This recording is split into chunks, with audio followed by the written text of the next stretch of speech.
Hello दोस्तों, नमस्ते, राधे राधे। हमारे दोनों सहेली के चैनल पे आप लोगों का स्वागत है।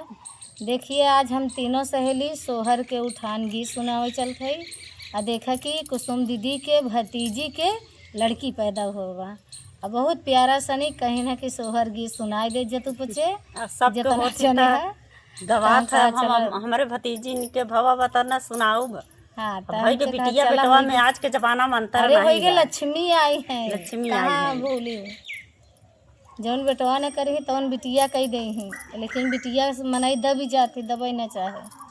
आया बहुत प्यारा से देखा सोहर गीत उन्हें सुनावे चलत है। इनसे जरूर सुनत जाही, कमेंट करत जाही। कमेंट करी जरूर और बिट्टी के फोटो लगाऊ जरूर हमें। हाँ, जब वीडियो वीडियो डली ही तो जो पैदा हुआ है उनका फोटो जरूर लागे। हाँ आप लोग देख जाही।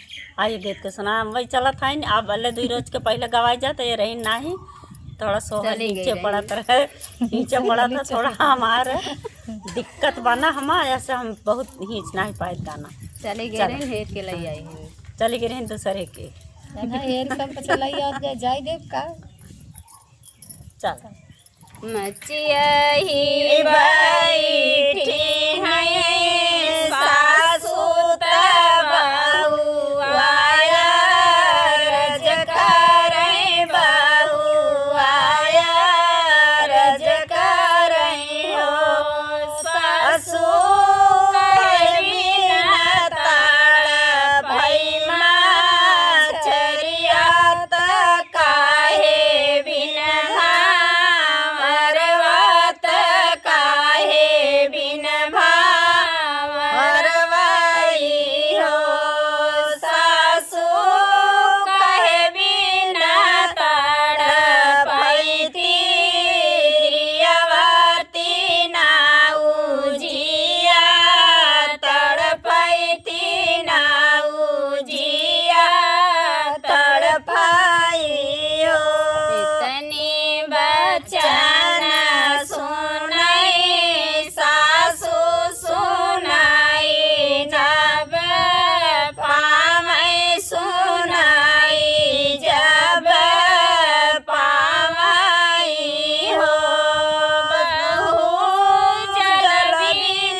लमा